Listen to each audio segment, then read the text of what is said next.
Class BCom part second business administration का paper first company law and secretarial practice. आज का topic है classification of companies. कंपनियों का वर्गीकरण या प्रकार। जैसा कि हम जानते हैं कि भिन्न भिन्न प्रकार की कंपनियां विभिन्न उद्देश्यों के लिए बनाई जाती है, अतः उन सभी कंपनियों को कई आधारों पर क्लासिफाइड किया जा सकता है।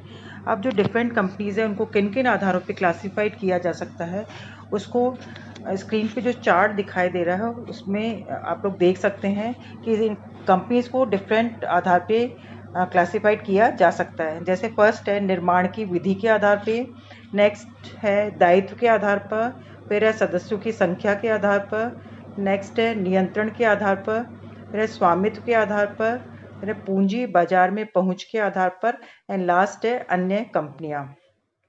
इनमें फर्स्ट है निर्माण की विधि के आधार पर। कंपनियां मुख्य रूप से दो प्रकार की होती है, असमामिलित कंपनियां और दूसरी है समामिलित कंपनियां। नेक्स्ट था दायित्व के आधार पर। दायित्व के आधार पर है सीमित दायित्व वाली कंपनियां और दूसरा है असीमित दायित्व वाली कंपनियां। फिर नेक्स्ट है सदस्यों की संख्या के आधार पर। सदस्यों की संख्या के आधार पर पहला है सार्वजनिक कंपनियां, फिर है निजी कंपनियां और तीसरा है एक व्यक्ति कंपनियां। फिर नेक्स्ट है नियंत्रण के आधार पर। इसमें है सूत्रधारी कंपनियां, सहायक कंपनियां और सहचारी कंपनियां। फिर है स्वामित्व के आधार पर। इसमें दो प्रकार की है कंपनियां हैं, सरकारी कंपनियां और गैर सरकारी कंपनियां। नेक्स्ट है पूंजी बाजार में पहुंच के आधार पर, सूचीबद्ध कंपनियां और दूसरा असूचीबद्ध कंपनियां। एंड लास्ट पॉइंट है अन्य कंपनियां। जो कंपनी अधिनियम 2013 के अधीन या इससे पहले के किसी भी कंपनी विधान के अधीन समामिलित नहीं है, वह असमामिलित कंपनियां या अपंजीकृत कंपनियां कहलाती है। अब ये जो कंपनी है, कंपनी अधिनियम 2013 के अनुसार अपंजीकृत कंपनी में कई संस्थाएं शामिल होती है जिनका निर्माण भारत में लागू किसी भी विधान के अधीन किया गया है। इसमें है कोई भी पार्टनरशिप फर्म हो सकती है, कोई भी सीमित दायित्व वाली साझेदारी हो सकती है या कोई भी सहकारी समिति हो सकती है। इसी का नेक्स्ट पॉइंट है समामिलित कंपनियां। जैसा कि नाम से ही क्लियर है, समामिलित कंपनी से तात्पर्य किसी भी ऐसी कंपनी से है जिसका निर्माण किसी भी विधान के अंतर्गत हुआ है। अब समामिलित कंपनियां कई प्रकार की हो सकती है। इसमें फर्स्ट पॉइंट है शाही आज्ञा पत्र के अधीन निर्मित कंपनियां। कोई भी कंपनी जो किसी शासक या प्रभुसत्ता संपन्न व्यक्ति के द्वारा जारी किए गए शाही अधिकार पत्र के अधीन निर्मित की जाती है, उसे शाही अधिकार पत्र के अधीन निर्मित कंपनी कहा जाता है। इंग्लैंड में ऐसी कंपनियों का निर्माण का प्रचलन अधिक रहा है। इसके दो महत्वपूर्ण उदाहरण हैं, जैसे ईस्ट इंडिया कंपनी और दूसरा बैंक ऑफ इंग्लैंड, जो शाही अधिकार पत्र के अधीन बनाई गई थी। इस प्रकार की कंपनी की प्रकृति और जो अधिकार है उससे संबंधित अधिकार पत्र द्वारा ही निर्धारित किए जाते थे और वे सभी कार्य करने का अधिकार रखती है जो इस अधिकार पत्र की सीमा के भीतर आते हैं। समामिलित कंपनियों का नेक्स्ट पॉइंट है विशेष विधान के अधीन निर्मित कंपनी किसी भी विशेष विधान के अधीन निर्मित होते हैं उसे वैधानिक कंपनियां कहते हैं। इसके एग्जाम्पल हैं भारतीय रिजर्व बैंक, भारतीय जीवन बीमा निगम आदि।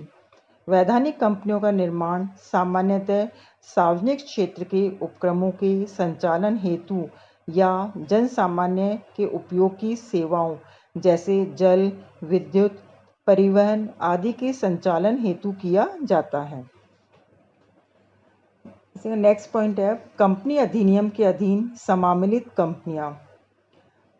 साधारणतः कंपनी से तात्पर्य उस कंपनी से है जो कंपनी अधिनियम 2013 या इससे पहले किसी भी कंपनी विधान के अधीन समामिलित है। ऐसी कंपनी तब अस्तित्व में आती है जबकि कंपनी अधिनियम के अधीन निर्धारित जो प्रोसेस है उसका पालन कर लिया जाता है और कंपनी के रजिस्ट्रार द्वारा कंपनी के समामिलन का प्रमाण पत्र जारी कर दिया जाता है। ये वाला पॉइंट हो गया अपना।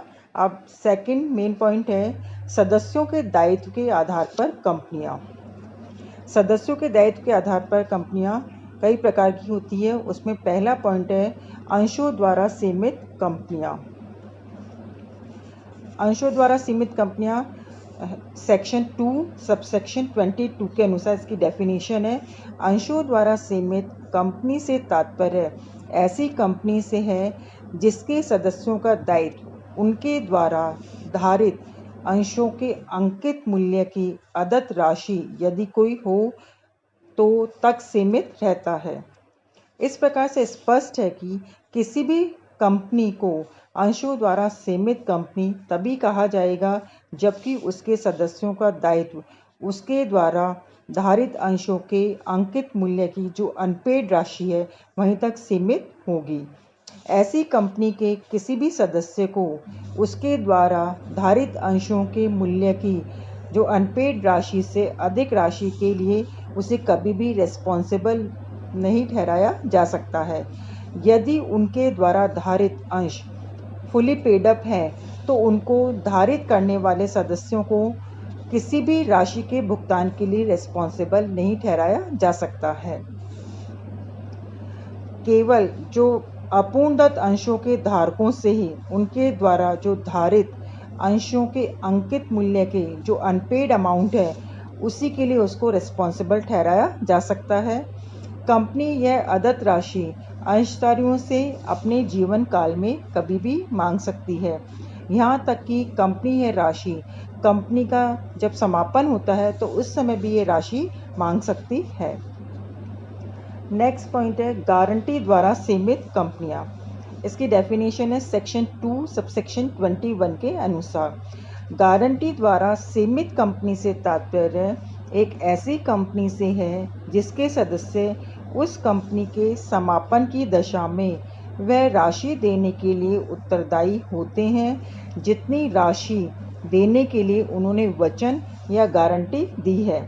तो कहने का तात्पर्य यह है कि गारंटी द्वारा सीमित कंपनी की दशा में प्रत्येक सदस्य अपने द्वारा दी गई गारंटी की सीमा तक की राशि कंपनी के समापन के समय ही देने के लिए उत्तरदायी होता है। यह राशि वह कुछ उद्देश्य उन उद्देश्यों के लिए वह देने के लिए रिस्पॉन्सिबल होता है, जैसे कंपनी के ऋणों तथा दायित्वों के भुगतान के लिए या फिर कंपनी के समापन की लागतों, व्ययों और शुल्कों के भुगतान के लिए या फिर अंशदाताओं के आपसी अधिकारों में समायोजन करने के लिए इनके लिए वो रिस्पॉन्सिबल होता है। अब जो गारंटी द्वारा सीमित कंपनी है वो अंश पूंजी भी हो सकती है या विदाउट अंश पूंजी भी हो सकती है। किसी भी गारंटी द्वारा सीमित कंपनी में अगर अंश पूंजी है तो उसके सदस्यों की डबल रिस्पॉन्सिबिलिटी होती है। जैसे इसके 2 पॉइंट हैं। जैसे पहला है सदस्यों को अपने द्वारा धारित अंशों पर जो अदद संपूर्ण राशि कंपनी द्वारा कभी भी मांग करने पर उसको चुकानी पड़ेगी। दूसरा है सदस्यों को गारंटी की राशि कंपनी के समापन के समय चुकानी ही पड़ती है। सामान्यतः गारंटी द्वारा सीमित कंपनी का जो निर्माण है वो लाभ उद्देश्य वाले व्यापारिक कार्यों के लिए नहीं किया जाता है।